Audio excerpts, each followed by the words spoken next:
ব্রহ্ম বা ঈশ্বর সাকার। গীতার ত্রয়োদশ অধ্যায়ের ত্রয়োদশ শ্লোকে বলা হয়েছে যে যা জ্ঞাতব্য বস্তু, যা জ্ঞাত হইলে অমৃত অর্থাৎ মোক্ষ লাভ করা যায়, তাহা বলিতেছি। তা আদ্যন্তহীন, আমার নির্বিশেষ স্বরূপ ব্রহ্ম। তৎসম্বন্ধে বলা হয় যে তিনি সত নহেন, অসত নহেন। গীতার ত্রয়োদশ অধ্যায়ের চতুর্দশ শ্লোকে বলা হয়েছে যে সর্বদিকে তার হস্তপদ, সর্বদিকে তার চক্ষু, মস্তক, মুখ, সর্বদিকে তার কর্ণ। এই রূপে এই লোকে সমস্ত পদার্থ ব্যাপিয়া তিনি অবস্থিত আছেন।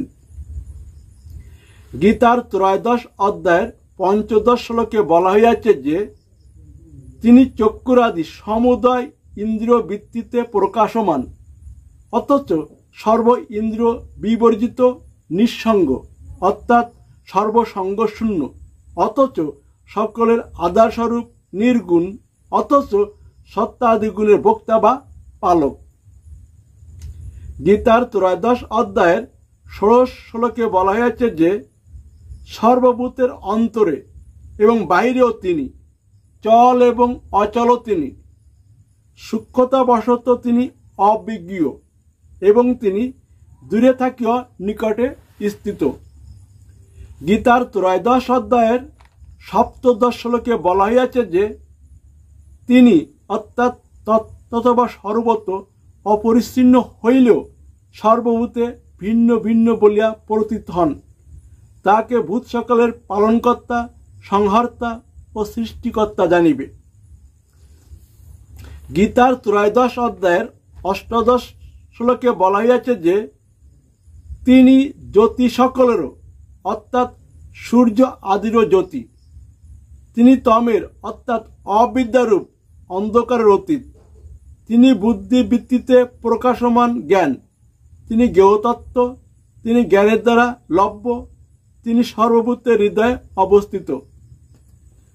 গীতার ত্রয়োদশ অধ্যায়ের 23 নম্বর শ্লোকে বলা হয়েছে যে এই দেহে যে পরম পুরুষ আছেন তিনি উপদ্রষ্টা, অনুমন্তা, ভর্তা, ভোক্তা, মহেশ্বর ও পরমাত্মা বলিয়া উক্ত হন।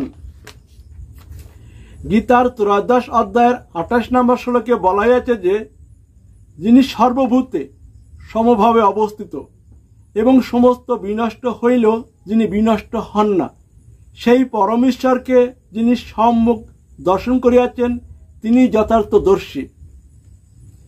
গীতার ত্রয়োদশ অধ্যায়ের 29 নম্বর শ্লোকে বলা হয়েছে যে যিনি সর্বভূতে সমান ও সমভাবে অবস্থিত ঈশ্বরকে দর্শন করেন তিনি আত্মা দ্বারা আত্মাকে হনন করেন না এবং সেই হেতু তিনি পরম গতিপ্রাপ্ত হন। গীতার ত্রয়োদশ অধ্যায়ের 30 নম্বর শ্লোকে বলা হয়েছে যে দেহ বা প্রকৃতি সমস্ত প্রকারের সমস্ত কর্ম করেন এবং আত্মা অকর্তা, ইহা যিনি দর্শন করেন তিনি যথার্থ দর্শী। গীতার ত্রয়োদশ অধ্যায়ের 31 নম্বর শ্লোকে বলা হয়েছে যখন তত্ত্বদর্শী সাধক ভূতসমের পৃথক পৃথক ভাব অর্থাৎ নানাত্ব একস্ত অর্থাৎ এক ব্রহ্ম বস্তুতে অবস্থিত এবং সেই ব্রহ্ম হইতেই এই নানাত্বের বিস্তার দর্শন করেন তখন তিনি ব্রহ্মপ্রাপ্ত হন। গীতার ত্রয়োদশ অধ্যায়ের 33 নম্বর শ্লোকে বলা হয়েছে যে যেমন আকাশ সর্ববস্তুতে অবস্থিত থাকিলেও অতি সূক্ষ্মতা হেতু কোনো বস্তুতে লিপ্ত হয় না, সেরূপ আত্মা সর্বদেহে অবস্থিত থাকিলেও কিছুতে লিপ্ত হয় না। উপসংহার: ব্রহ্ম বা আত্মা বা ঈশ্বর বা পুরুষ একই এবং ইহার সঙ্গে পরম যুক্ত করলে হয় পরব্রহ্ম বা পরমাত্মা বা পরমেশ্বর বা পুরুষোত্তম অর্থাৎ শ্রীকৃষ্ণ বা বাসুদেব।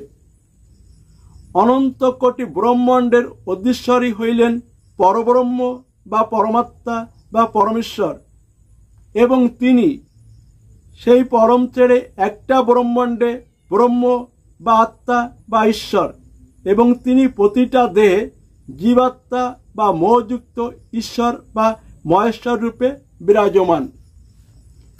সমস্ত সৃষ্টি হইল সেই আকারশূন্য পরমাত্মা বা বাসুদেবের রূপ ও আকৃতি।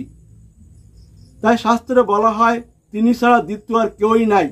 প্রমাণ গীতায় শ্রীকৃষ্ণের বিশ্বরূপ।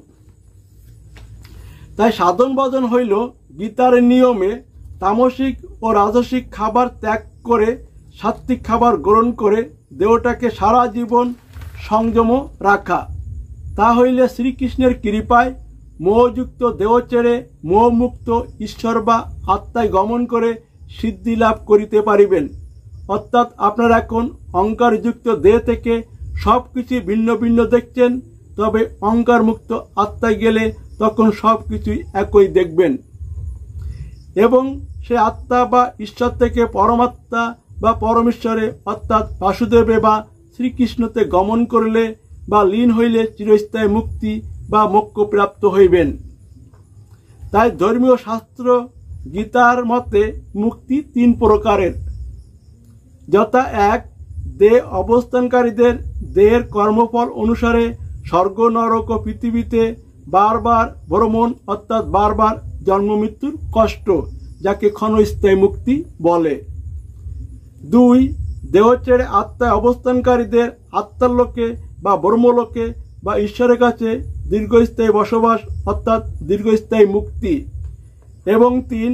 আত্মা বা ব্রহ্ম বা ঈশ্বর থেকে পরমাত্মায় বা পরব্রহ্মে বা পরমেশ্বরে অর্থাৎ বাসুদেবে বা শ্রীকৃষ্ণতে লীন হইলে চিরস্থায়ী মুক্তি হয়, যাকে মোক্ষ বলে।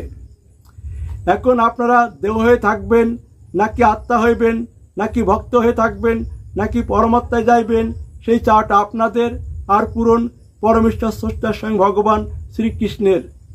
ভালো থাকেন সবাই। সবাইকে নমস্কার ও ধন্যবাদ।